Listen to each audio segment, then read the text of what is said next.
And if you guys are okay, we'll get started. Joel has put up a poll for folks to take. Is it just 2 questions, Joel? Is that right? Yeah, it's just the 2 questions, one on what you've done with your results, your survey results, and the second one is on your comfort with Excel. So okay. Just trying to get a feel for where people are at. And yes, we are recording, so we will put this up on YouTube. I'll send that out. Terrific. Well, good afternoon, everybody. I know we're at about 20 attendees, which is awesome. And I know folks will continue to pop on. My name is Margaret Sheehan. I'm the executive director at Teachers Treasures in Indianapolis, my 7th year here, and I'm volunteering along with other folks from around the country to just chat. And we did a lot of these last year. I'd love you to put in the chat box too if this is your first time that you've joined a webinar. Again, these are really organic. None of us are being paid to be here today, but you'll see some of these guys should be paid, Dylan. So what I'd like to do is just turn this over to have you meet this panel. And this particular topic today is organic based on the Kids in Need survey and the results that hopefully most of you have gotten back. That was done in January, and now the results have been coming through in April. It is extraordinary valuable information, which I know many of our panel will speak to. But from that, Emily and I did another survey of the executive directors about other topics that you'd like to see in webinars. And so we're going to break this particular topic into 2. And the next one will be, and Alice is going to help with this too, but we're going to talk about showing you different ways to actually what these documents could look like, the 1-pagers and the collateral pieces that you could potentially use this information for. And then we'll just dig a little bit deeper in the second one. But I think the third webinar that we'll schedule that was predominantly on the top of the survey that we did was product procurement. And then we'll just continue on from there because we did get some really good responses from a lot of people about what they'd like to see. 36 of the 40 centers responded. So again, this is a very organic situation. I'm going to actually start with Michaela, and then we'll go to Danielle, Dylan, and then we'll end with Emily and Joel. Introduce yourselves and where you're from and what you guys do at your centers or wherever you work. Sure. I'll kick it off. I'm Michaela Becker. I'm Director of Marketing and Brand Experience here at Kids in Need Foundation.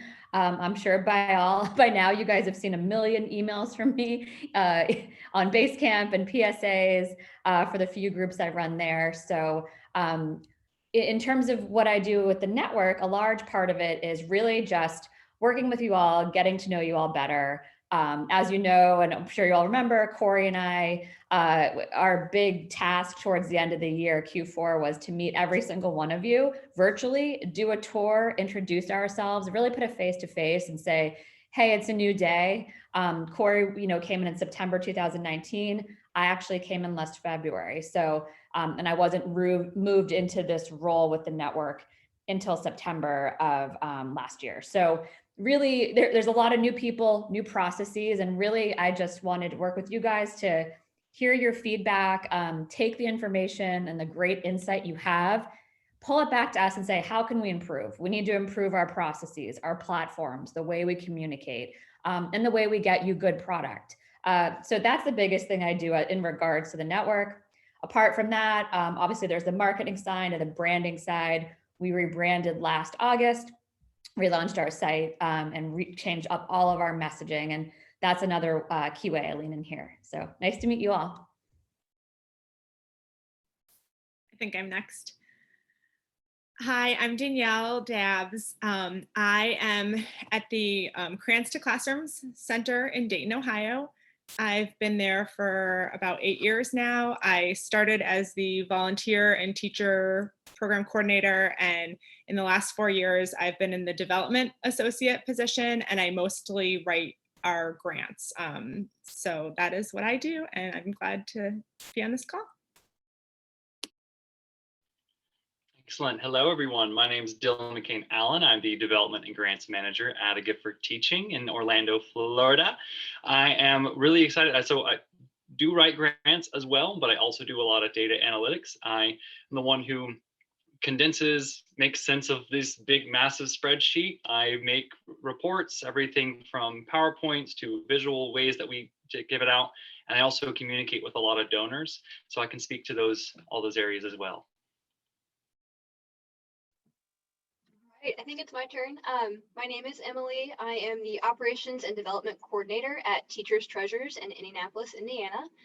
I am fresh off the boat out of college, so I really bring a new perspective to all of this. I really kind of got thrown into the mix when it came to the survey, so it was really interesting for me as kind of like a new person to see what stuck out to me. So what I do is mostly like marketing, communication, stuff like that. So for me, I pick out a lot of the big statistics, things that are really going to grab your attention, and just kind of like inform people about our mission, easily digestible kind of information points. And that's what I'm kind of here to speak on. Okay. Joel?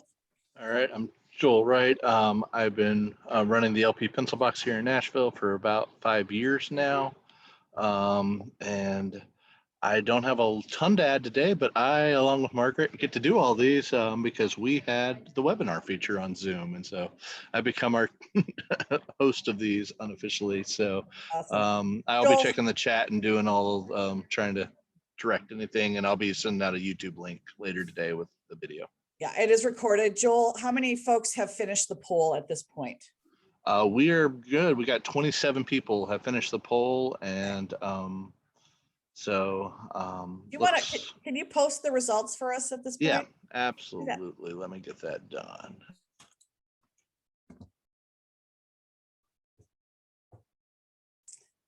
Okay, so he asked if you've looked at your survey results. 7% haven't looked at them.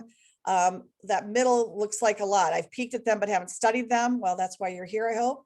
We've given them a real look through, good, and 11% of us have taken a deep dive and utilized the data to keep our programs fundraising, marketing. So the end goal, kids, is that more of us are at that upper level. And then it looks like a good chunk of us are competent with some basic functions and formulas. And that's, I think, Dylan, you could speak to that. Like, what does your competency level need to be to really kind of dive on this? So thank you, Joel, for doing that. It kind of gives us a perspective of how we're all doing. But I wanted to turn it over to Michaela. Let me tell you how we're going to do this. So Michaela's going to talk a little bit about the background of the whole survey. And again, for those of you who are new to it and are new to it altogether, that's okay. So it's an annual event, and Michaela will speak to that. Then we're going to have Emily talk from we're going to call it the neophyte, the person that's not done this before, and how she had to tackle it, as I just threw that ball to her. Again, we're such small staffs. Many of us don't have, and I'm going to say this, Dylan, when you see his work, but many of us don't have that person that can really dig onto it. So how do we, as I call it, this elephant, how do you take a bite out of this? And then Danielle's going to talk about how she's been simplifying this as well, and how she really boots to the ground, uses this in grants. And then Dylan is going to sort of handhold us through how to digest this thing, how to take it apart and then digest it. Okay. So those guys are going to be speaking. We'll, like Joel said, we'll monitor the questions and make sure that you guys are being heard. It is recorded, and you'll be able to share this with any of your gang as well. And we talked about even doing a workshop with Dylan. If Jane's on the call, thank you, Jane, for letting us use these guys, but maybe doing some workshopping on, okay, how do I really do this? How did Dylan do this? So we'll talk about that as a possible offshoot of this one. So let's turn it over to Michaela, and thank you for joining us today, Michaela. I appreciate it. Yeah, of course. Thanks for having me. So first, what I'll say is this report is so crucial for us. The way we look at the network is when we lift one of us, we lift all of us. And so the numbers we get, the participation, it's super key for us, because this is the one time every year where we truly take stock of how we're performing. How are we succeeding? Because the teachers are the ones that really are our lens into the impact we are making. Teachers are on the front lines with their kiddos every single day. They're the ones handing out the product. They're the ones that are reporting back and saying, you know what, this makes a difference or it doesn't. And if we don't have their insight, I don't think we can really say that we're doing, we're serving our purpose, because their voice is the most important voice to us. Also with this report, this is what gives us the ability to go to our existing or potential donors and say, hey, check out our mission. Listen, here's what we do. And so for us, it really is just, it's important that everyone participates. Please, please make sure that every single year you put it on your calendar, you know it's coming. I will point out it actually is a contractual obligation. It's something that's in our affiliate agreement that you all signed up for. And this is nothing but good. I promise it only helps all of us. So with that in mind, just some quick background. I got here at KINF in February of last year. So I actually got here on the tail end of when the report had already gone out, the survey. And so I was tasked with kind of taking it and saying, okay, what's next? Change it up. So this year was better because I was brought in earlier. We wanted to, craft the questions, work with the team internally, come up with our processes, work with Gina Palmer, who runs the capacity report, and then internally with our finance team and our product team to kind of do our own evaluations, because the key numbers that represent our network, we put those on sort of the first page, the upfront of the report. And those are key numbers that every single year we put those everywhere. We say we impact as a network collectively 5 million students each year, 205,000 teachers. We give out product that's on an annual basis that's estimated at $70 million. And that's actually quite conservative. We just have a new evaluation and auditing method this year. So you'll notice from last year, it was 100 million, dropped it down to 70 million this year because we're being way more buttoned up and conservative, especially with Joanne's, because those are a little bit more tough to put a value to. But in terms of the report, one thing I want you guys to know is what we put into it. We have a new analyst we hired just again after this report went out this year. We had just hired him. His name is Nate Warzen. His bread and butter is analytics, probably much like you, Dylan. And so next year we'll be able to pull him in quite sooner, take all the questions we have and say, what are we really trying to ask? And what do we really want to get out of it? How can we wow people? How can we take this and bring it to the next level? So we're excited about that. But I wanted to let you guys know that last year, we actually worked literally from, I think, January through August or September of last year with Deloitte. They did some pro bono work for us because we had a member on our board from Deloitte, and they took this report and they tore it apart. They said, here's what you're doing wrong. Here's what you're doing right. They had talks with existing donors, C-suite executives, use their own information that they have. And they said, here's what you need to do. And so last year we started by really taking the format of the report, and some key takeaways were that we wanted more infographics. Emily, like you were saying, give the information in a digestible way. No one wants to read a 12-page report. You don't want to feel like you're reading an essay. We really need to take this down into bite-sized chunks and show it in a different way that really says, wow, look at that. We have the ability to make 92% of teachers this year said that we made a critical impact on their ability to make an equal classroom for their students. That's huge. Last year, we were able to distill that on average, a teacher is spending 1 to 2 paychecks every single year to purchase their own supplies for their classrooms. And the question we pose to people and potential donors is say, if you were to take a job, how many of you would say, sure, 1 or 2 of my paychecks can go to buying supplies for the offices?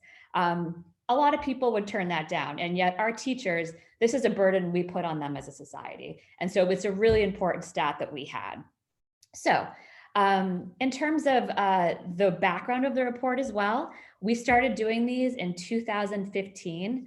And every year, I think it's improved a little bit more. If you look at last year's report versus 2019 report, that's where you're going to see a big difference.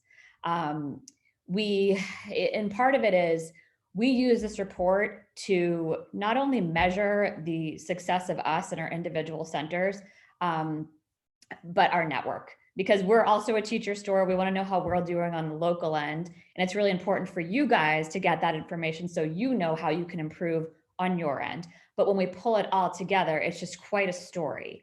And so as we rebranded and changed our messaging, we wanted to make sure that we put in the why. You know, let's not just talk about what we give. We're going to talk about why it's important.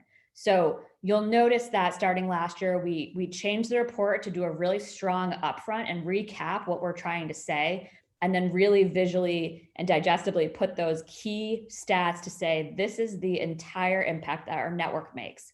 And so for those have been tremendously valuable in terms of our ability to get more donors on board. And we had some huge ones last year. Lysol, Shane Co. Now we have Shoe Carnival, which is huge. And the more we can throw those numbers and we're educating them on why we all matter, the more it raises us all and it supports our mission. So I have a question for you, Michaela, if it's okay. So one of the things you and I've chatted about was, again, you're relatively new as well. This went from, I don't know how many questions to about 28 or 27 questions this year. Yep. If, I know you have to hop off here in a bit, but if folks had a suggestion on a particular topic or question, or perhaps a formatting that instead of an open-ended, could we do a drop down? So, because again, most of us don't have, dedicated staff that can sift through this, but are you open to that we could send suggestions directly to you, if that's okay? Not only open, we would love that. We really want your feedback. So we want all of that information. This year, what we did was we actually asked a lot of the same questions, but we did actually change a couple things to being ranges, or making some that were open-ended, multiple choice. And we played around with it because we wanted to see what we could get out of it. And so I expect every year that we should really take a fresh look at it and say, how are we doing this? And so I want your feedback. It's wonderful. Please do send it to us. And the questions, yeah, maybe there's other questions that you guys might want to, really get a good look at, because this is your report too. You get your individual findings and they're for you, you own them. So it's, if there's things you want to see, we're always open. Thank you. Yeah. And you'll notice this year, what was different about this year is we obviously had to address COVID. We had to address the digital divide. Those were two key stats or questions that we pulled in this year because we wanted to know how we were making an impact.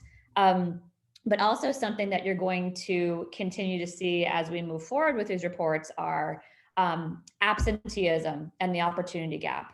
Yeah. We are going to find more ways to pose questions to our teachers to see what impact are we having in those realms. So it was a new question. I think it was a very direct question this year where we said, does getting supplies from your local teacher resource center impact absenteeism in your classroom, students showing up more or not?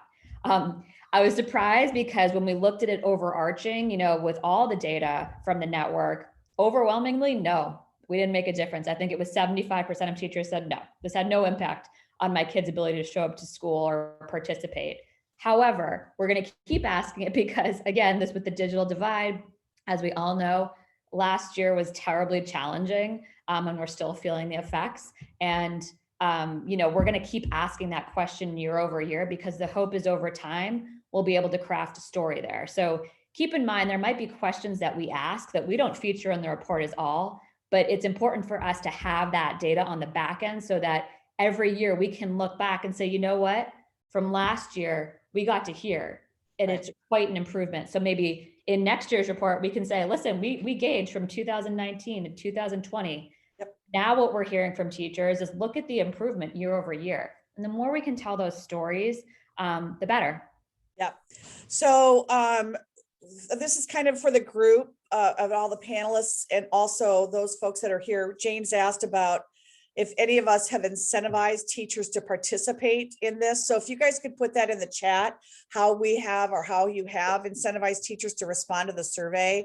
because again, Danielle's going to speak to this in a moment. To your point, Michaela, this is the only way we're getting this data. We're all using it. It is one of the best benefits of being part of the network, hands down. So getting more and more teachers to participate only benefits, all of us nationally for sure. And Karen, you asked about, is there a way for local orgs to combine questions related to our specific areas rather than send 2 surveys? I'm not sure what the 2 surveys were. Were there 2 surveys that were sent? Oh, do you perhaps, there is a capacity report that we send that you guys usually see from one, and might be Gina Palmer or Pete Tack sends that. Yeah. That is a Okay. separate, equally as important. I can't stress enough. It is equally as important. Yeah, I understand. Okay, thanks, Michaela. So Michaela, having you stay on for the next 9 minutes. Emily, we're going to turn this over to Emily, who again, much like many of our small centers, we've got maybe somebody that we're throwing this ball to and trying to dig through this stuff. That's what we did here at Teachers Treasures. And so Emily did a nice job. And I don't know if you're going to show some of the pieces that are outcomes, but just getting a person from a newbie perspective, how she managed it. Go ahead, Emily. Yeah, so 28 questions is definitely a lot. And I'm not going to say, not some of them aren't good information. It's all good information. But when it comes to, from my perspective as a new person, when our goals are pushing out product, getting teachers to shop, having, assessing their needs, the questions I really zeroed in on were really the product questions, how prepared teachers thought their students were. I do want to say something that really struck me was the teacher salary response. So that was something I really featured, and then compared it to how much teachers are spending on supplies. Recently, like Indiana, that was a hot topic about teacher pay. So by showing those numbers, I feel like it really makes an impact on just, how much teachers are spending and how much we're relieving. Another big number, so I really kind of looked for big numbers, where was the majority? So sometimes I even combine some answers. So for example, when teachers talk about how important our center is, some say it's extremely important versus very important. Well, I'd say at the level of very, that's pretty important still. So I would take the top 2 numbers, I combine those. And for our center, I came up with 86% of teachers said that we were very important during COVID. And that was more of an attractive number than, 30% who said we were extremely important. Some other things I really zeroed in on as a new person were what were the additional needs and support that teachers need. I said, what are their needs? And this really pointed out, for us, technology was a huge one, which then led me to really key in on the digital divide.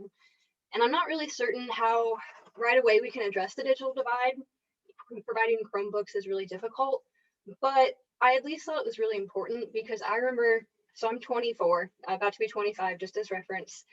I remember when I was still in school and even high school, teachers would ask, hey, who doesn't have a computer at home? You can stay and write your report here. And I just, looking back now in 2021, it's crazy that there are so many of my peers who still didn't have computers. So the fact that this is still a huge issue with, all the new technology, I just think it really shows what teachers are dealing with, and then kind of highlights where we can take pressure off of teachers. So that kind of leads me into the product questions, which they were great. But I really ended up combining the product questions personally because I really just want to know what teachers need, regardless of who it's going to, the students, the teachers at their school or their home, what do they need? So really the top answer was pencils, 81%. What I did was I took every answer and tried to, make sure it was spelled correctly, all of that. I counted them all up. It was crazy. I probably needed Dylan's expertise for this. So, this is a medium Excel level experience as well as new to the whole kind of kids in need data.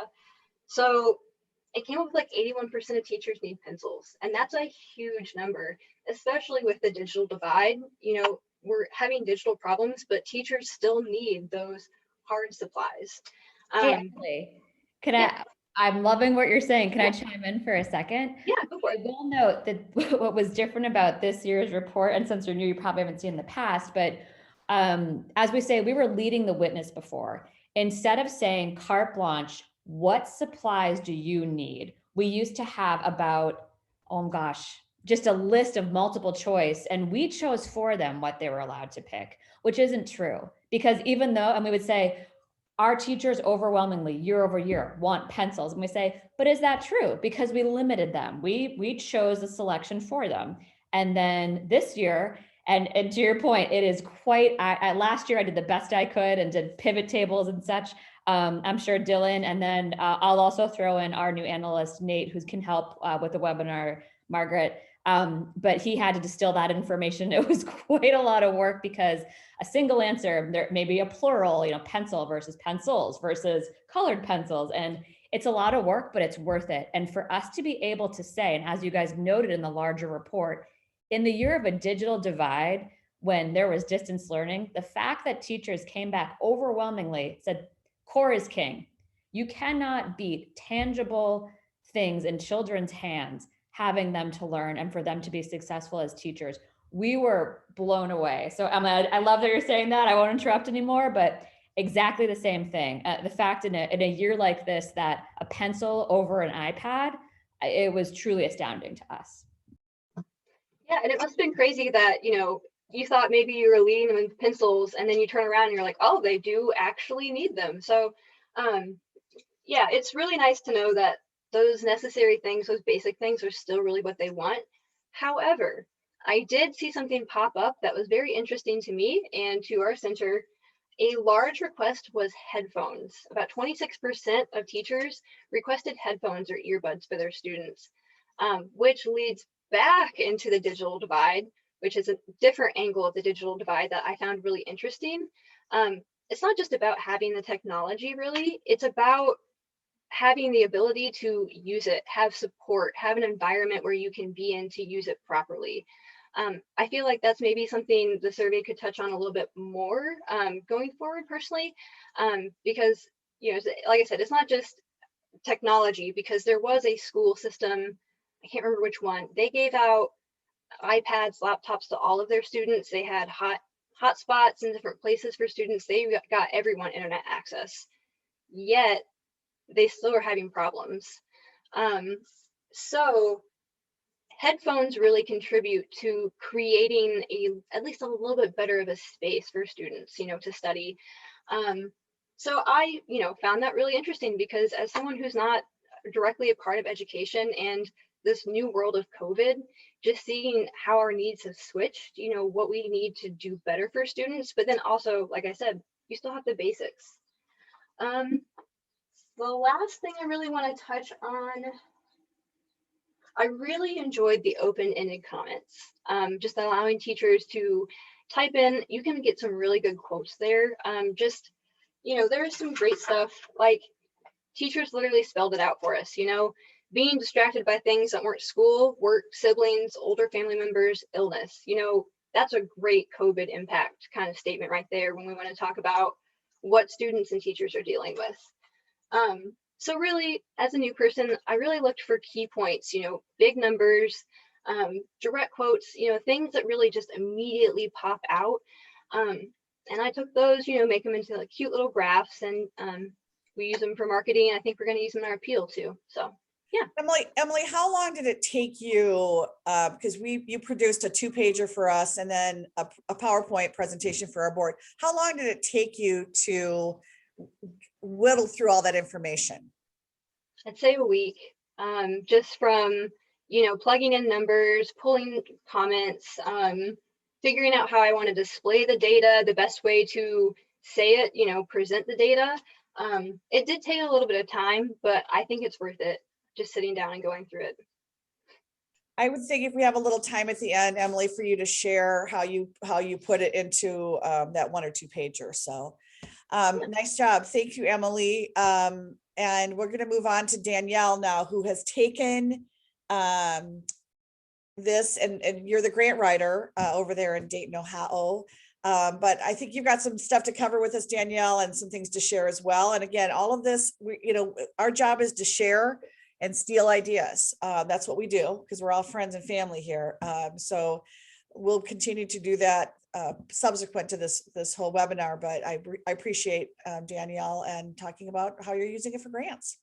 Yes, so I'm from, like Margaret said, Cranston Classrooms in Dayton, Ohio. And I'll just say in general, we use this data for a lot of stuff. We do use it on an annual report. So we put out our center data, like what we distribute to teachers, how many teachers we serve. And on the back, we take our specific survey data and have a 2-pager of that. And that goes out to funders and to our board and to social media. And then in general, we use the data on social media. We may take an infographic or a quote, like Emily said, and put it on our Facebook or Instagram to kind of just give like little bite-sized pieces of what we're doing and the impact. But I'm really here to talk about grants. So I'll move on to that because that's what everybody wants to hear from me specifically. So I will say I could not function without this report, without the data from this survey. I use it on every single grant that I write. And Michaela said we hadn't been doing it. We started in 2015. Thankfully, I started writing grants in 2016. So I've always had this at my disposal. But I can't think of a single grant, from the smallest $1,000 grant to the $25,000 grants that we're writing typically.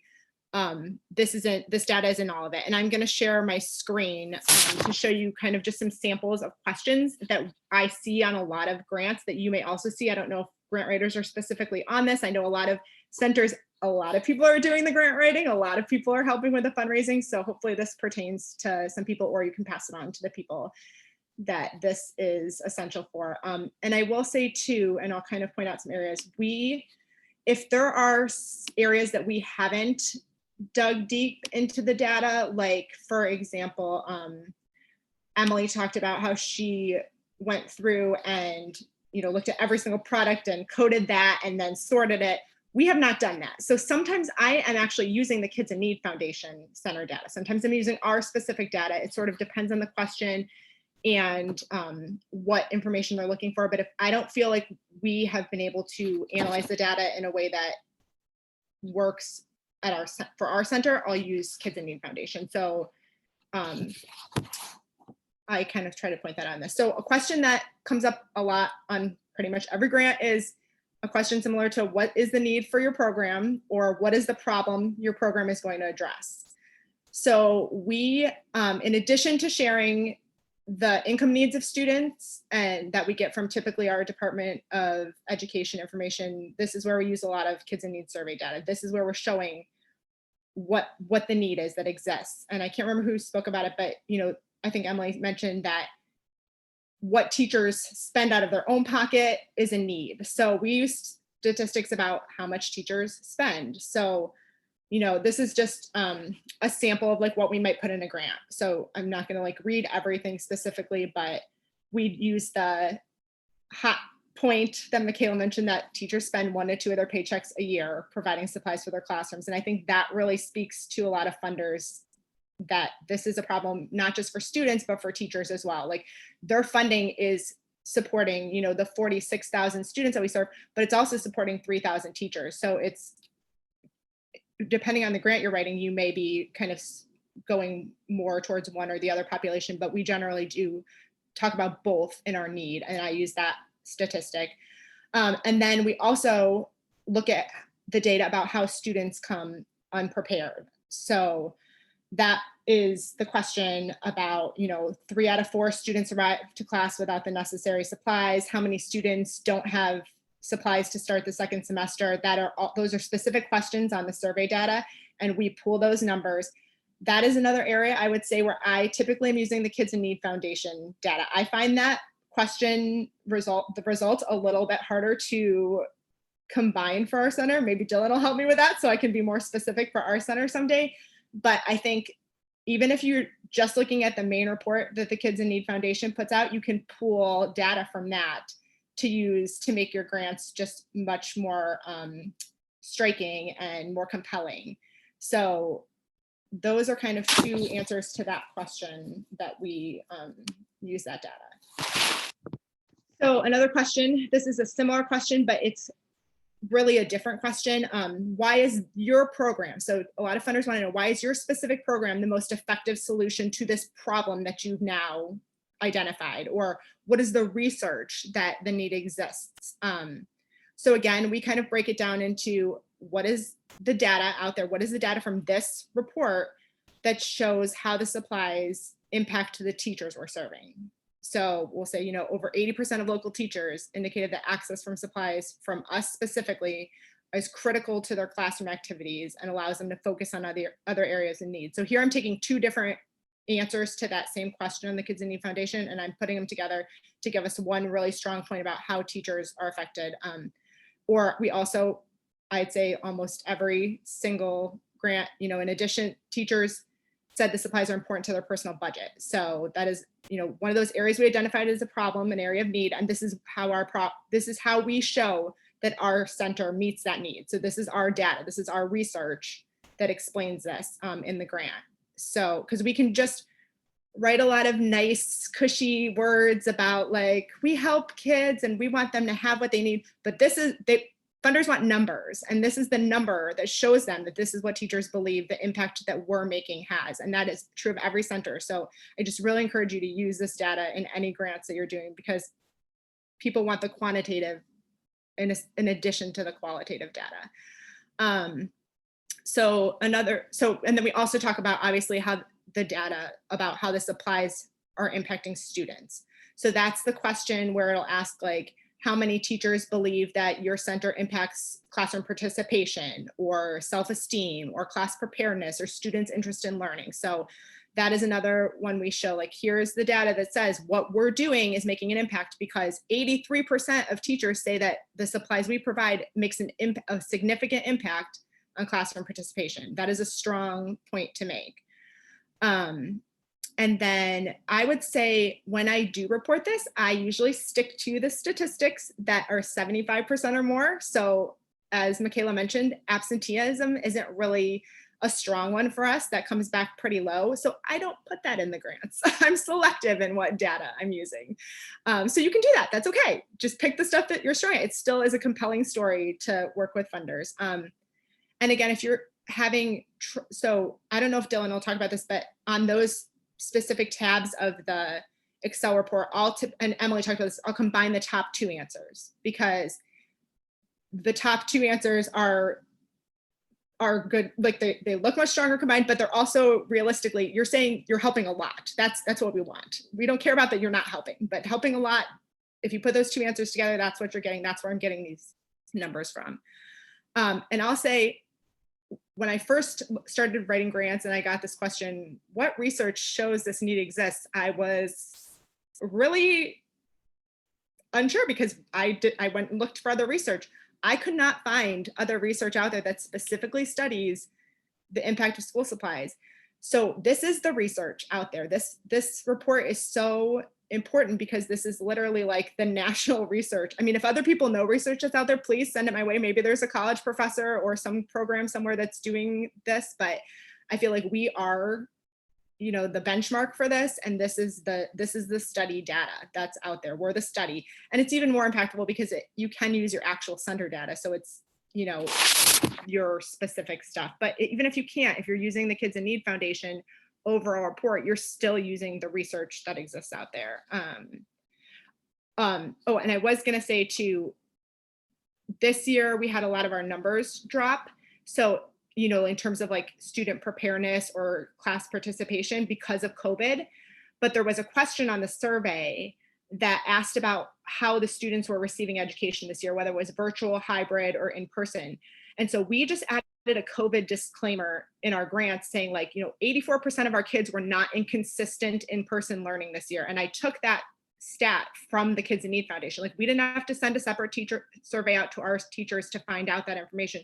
We looked at the Kids in Need Foundation and used that information to kind of inform us more about what's going on with our teachers. So we do send out other surveys to our teachers, as some people mentioned in the chat, they do that. They're usually more like program specific, but that was a question that we've had to kind of say, this is why this changed and that. Okay, so I'm going to move on because I feel like I talk a lot. and fast. So the next area that comes up typically in grants that this survey is just essential for is how do you measure a program's effectiveness? So again, it's nice to have quotes, and I'll talk about that, but we use this data to give us another quantitative tool. So our first, goal or our first measurement of effectiveness is typically how many teachers we serve and how much product we're distributing. So I'm sure that's probably similar across other centers.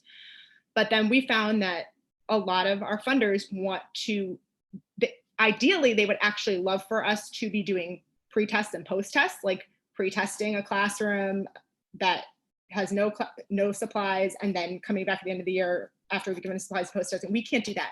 We don't have a data analyst. We don't have, access to the same group of kids for the whole year. That is just a level beyond. I mean, I'd love to get to that because I know we actually have missed out on some funding because we can't do that deep level of data collection. But when we've gone and talked to funders, we've realized that like for a lot of them, this will fit that need for them to some extent. Like there are some that are really still holding out, but if we can say that, our goal is that 75% of the teachers served by Crayons to Classroom will say that the supplies we provided had a significant impact on class preparedness. We can't actually measure the class preparedness, but we can measure what the teachers say in a quantitative way, which again is just better than saying, teachers say that these products are helpful to them. Teachers say that classroom supplies help their kids be prepared. Great, but now we've quantified it. So using that data from the survey is, I think, essential. And I just put the kind of quote that I put up here, like the snippet from one of our grants is just kind of, this is talking about how, the first one is how we describe how we measure our program's effectiveness. And then the second one would be like the quantitative goal that we would have. Okay. And that question is one I would definitely use center data. So, and you can find that on your sheet. And then the last one, or sorry, the second to last one, I guess, is we're getting a lot of questions now about how is your organization embracing and working towards being a diverse, equitable, and inclusive. So we have done our own DEI, but in addition to that, we have started to pool the statistic, and I think Michaela mentioned this too, for our center specifically, it's 93%. Nationally, it's 92%. So we decided to use the one that was larger. They tell us that supplies from Crayons to Classrooms is critical to their ability to create a more equal learning environment. So we have a message to send that like what we're doing is serving kids who are in high need, who are not in an equitable situation, who are from diverse populations. And the way that we share this story is using this data to say like, when teachers can make their classroom more equitable, a more equal learning environment because of the supplies we provide. That is a compelling story. And then the last thing I just want to mention, which I kind of mentioned in social media, is that we read through all the, so this is one area where we really do the deep dive for our specific center. We read through all the responses and typically create like a Word document that we can just pull quotes from, and then we'll try to categorize them sometimes, because we'll sometimes say someone will say like, I'm a preschool teacher and it helps me for this.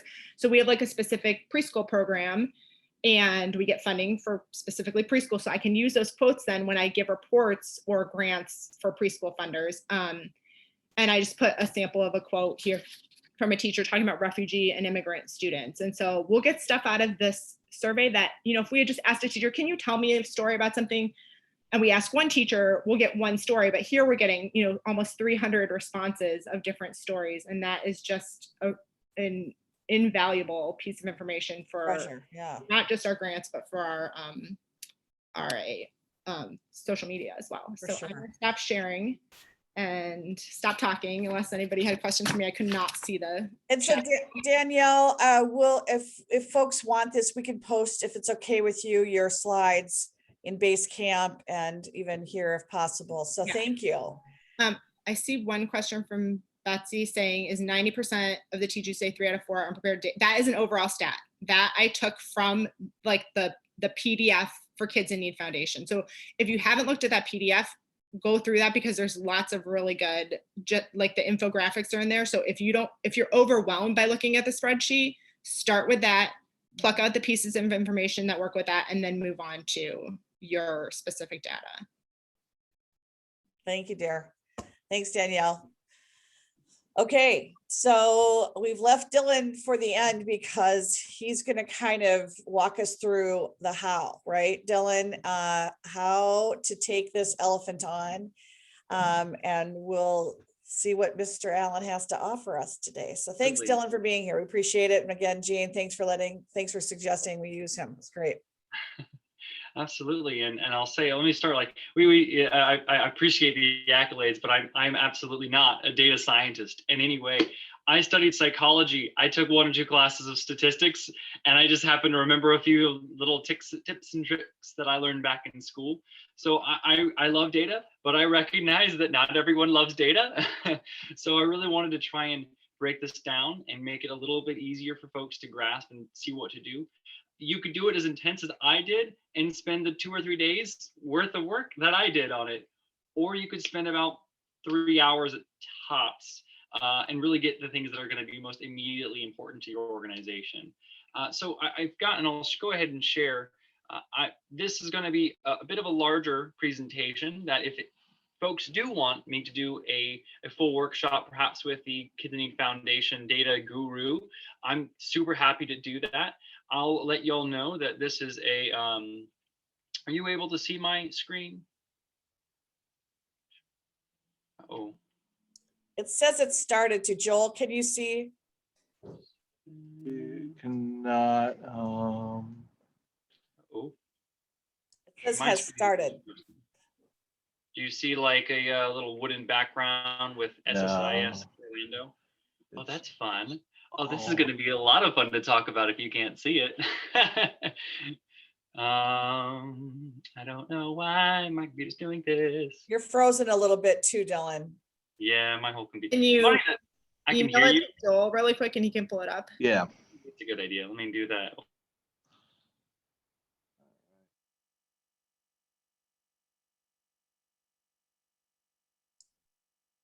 So while he's doing that, I know Alice, you are on the call, and I think if we could chew on how we could do some practical applications and a share fest, showing everybody's, how they use this collateral, and then also just showing templates of how people are using this information and starting conversations with your board and donors and so on as well. And, our annual appeals, annual reports, that kind of thing. So Alice is all over it. So she will be facilitating the next session. If you would like to be on that panel or have somebody from your team, let me or Alice know that, and we're going to get that scheduled, I think, for a Friday in June.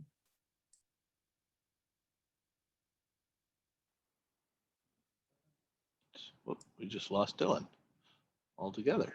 Let's get Dylan back. While we're waiting for Dylan, if there's anybody also on the attendee list right now that would like to help with the product procurement panel down the road, that'll probably be July. Let me know, or let anybody know that you're interested, and we will get, because we're looking for some creativity without spending money, right? New sources of product. As we continually need more and more, and where the hell can we get headphones, earbuds, stuff like that on a massive quantity. So Carly, we're thinking about expanding the Kids in Need survey results into kind of a swap fest on how you're using it, maybe showing off some collateral, maybe a PowerPoint, how people are using it to tell their stories. So that's what we're planning on. And again, Alice from Portland, Oregon will be facilitating that event. Oh, come on, Dylan. In the meantime, do you want me to share Sure. my screen with okay. Sure. Is that okay, So- Joel? Absolutely. All right, great. Let's see here. So this is the 2-pager that I made with the data that really stuck out to me. I made this post board meeting just to kind of sum up what we had gone over with our board. I put that salary information right at the top. I just tried to make that as visual as possible. here you can see how I tried to put some other data together. Danielle, I know you mentioned that one question was really difficult with how to put together. So this was really the best way I could figure it out. And then I made a huge section for the comments just because I feel like those are very impactful, like I said. But if you guys want to take a moment, you know, just look over it. We can definitely send this out or share it with everyone if you want. I'm trying to think. Oh, and I did do a little extra with the digital divide over here.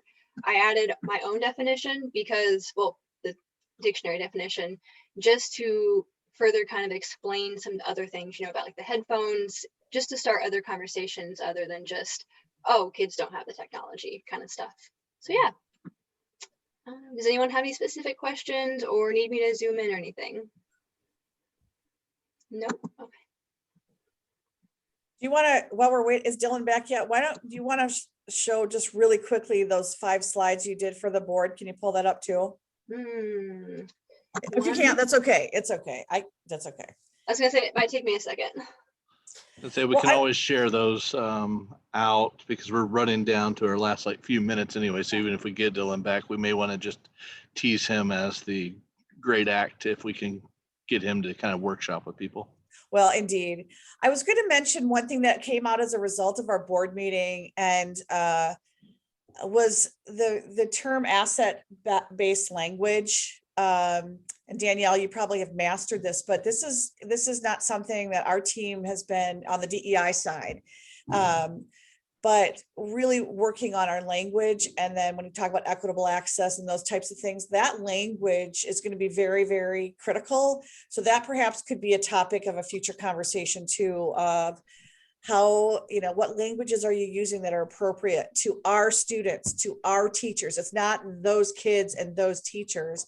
It's that embracing of them as an asset and being cautious of our language and so on. Do you catch that, Danielle? Yeah, I was gonna say, I think that was actually something Amy, who's our development director, we talked about reaching out to the other centers and finding out how they're packaging this message around showing that we are, you know, serving people in like a diverse population and that we kind of meet these needs that funders are looking for, but we don't have the right wording yet to express that.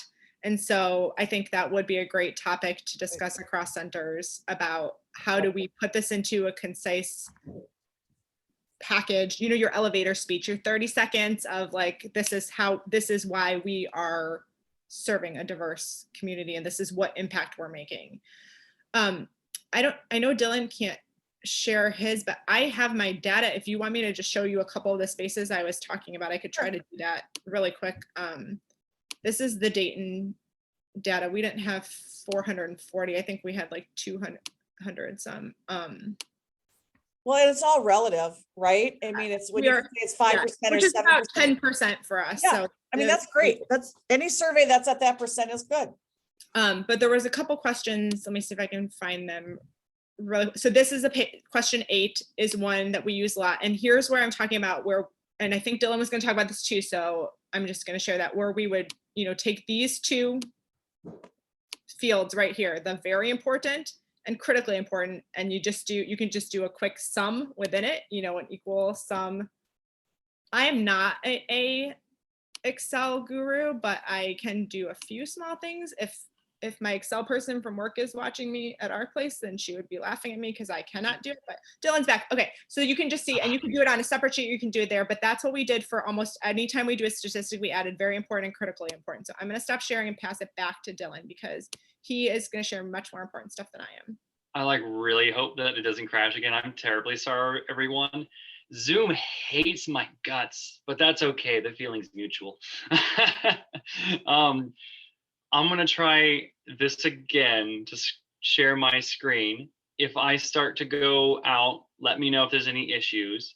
And then I'll just try to verbally chat and go through. Like I said, I'm happy to, like, I'm not going to be able to go through, I was never going to be able to go through this whole PowerPoint, so you don't expect to see the whole thing.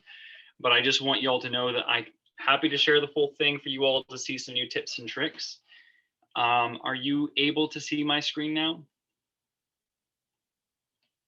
Okay, great, awesome. All right, so for this, it's acting a little bit slow. Here we go.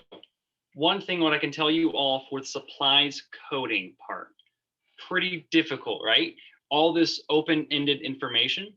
Instead of going through and tallying all of those, I recommend using and setting up something called your count if table. So literally what you're going to do is you'll have to go through and know just, obviously pencils are going to be on there. I think we all know that notebooks and paper are going to be on there. And I would go through and actually start counting these. I would use what are called tags. These tags allow Excel to count up and tally everything for you. And so at the end of the day, you can pretty automatically and much more quickly have it all counted for. Now, you'll see that I used a weighted score for these as well. So and this is just kind of our personal use. I saw that there was a ranking of first priority, second priority, third priority. I wanted to maintain that someone chose to put it in first over fifth priority. That's where weighting comes in. For me, with first priority, gained a multiplier of 5. So if, like you see, we have 93 pencils times 5 was 382. That way, when we're looking at it, I'm like, okay, yes, this was the number of mentions, maybe pencils was mentioned all the way, you see 206 times, but it mattered so much more based off where people ranked that comparatively. So that's a pretty simple way that you can use Excel for that. I also would say there's a lot of other automations I won't get into today for time's sake, but something that was brought up too was that if you look at this spreadsheet, it's pretty, like when we get the spreadsheet, it's pretty massive, it's pretty complex. There's a lot of information in there. So really when you look through, and this is the first thing I recommend you all do when you get this, all right, open it up and take a breath. Because it's a lot, right? Fortunately, a lot of times with each of these tabs, there's like 2 cells out of the whole page that's really going to be relevant to you. So literally go through and start highlighting and use coloring just to group it together to make it a little more bite-sized, both for your sanity and also the sanity of others at your organization that you share it with. So you'll notice here, for example, that we've got like, what is important? Sometimes it's somewhat important, really important, super duper critically important. I don't care about all of that for my grants. I only want this little green here. That's all I want. It's pretty important. That's what I want to know. Now, if I want to go a little more liberally, depending on the application that I'm writing and the narrative that I'm using, I might say 96% said like important versus pretty important, right? I also would say, so this actually came up earlier, how exactly to write this in. I try, while the data is important, I recognize that I love data. Not everyone loves data. And so while there's definitely times where I go in that 96% of folks find that AGFT, a gift for teaching, is important to class participation. But I also noticed how I'll say here in Orange County, we had about 38%, that's a little over 1/3 of teachers reported over 3/4 of their students were struggling and negatively impacted by the digital divide. Rewriting that, in more than 1/3 of OCPS classrooms, most students struggle to learn from home. That's a lot more bite-sized for folks. I'll say too, don't forget about your descriptive statistics. Don't forget about medians. Medians are really important. We all go off averages.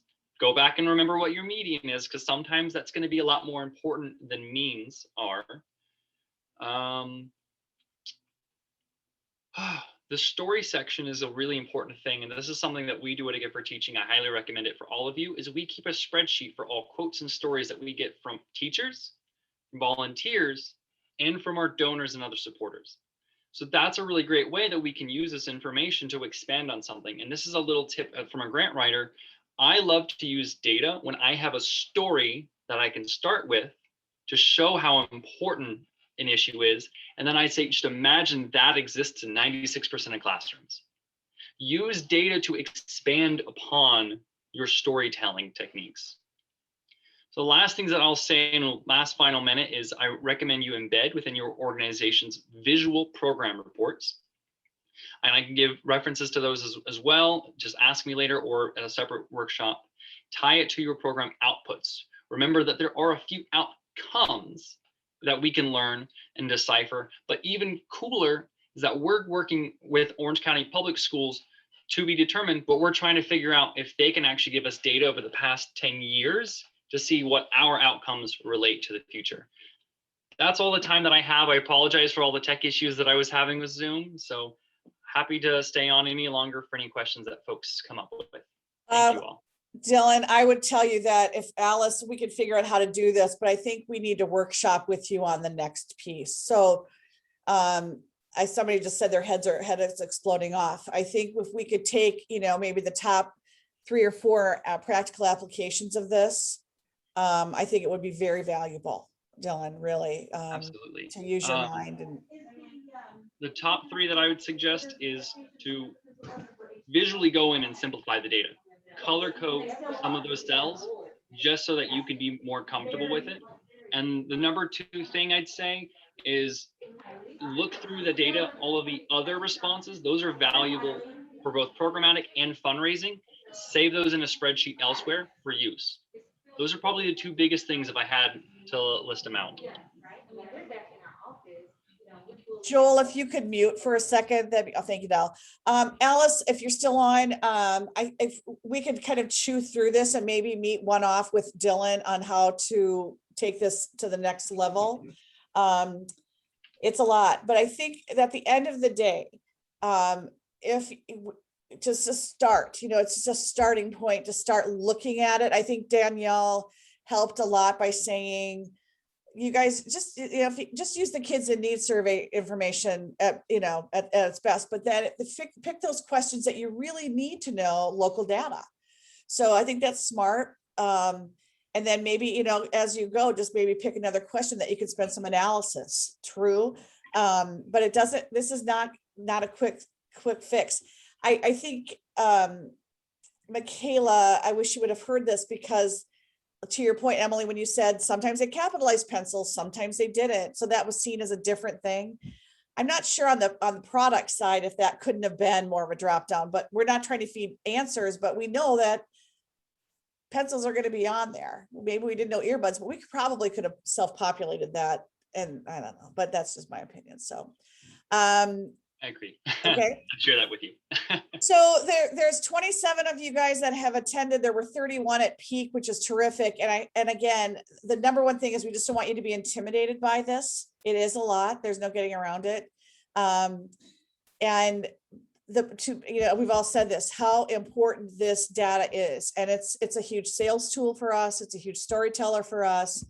It legitimizes our messaging so much.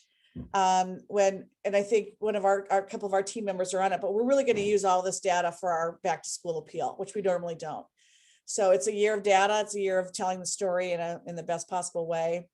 And if there's nothing else, I wanted to say thanks to Joel once again, and then to this panel. Thank you guys so much. You all offered a very different perspective that was helpful. And then we'll continue on in June on a mutually agreed upon date with everybody that we can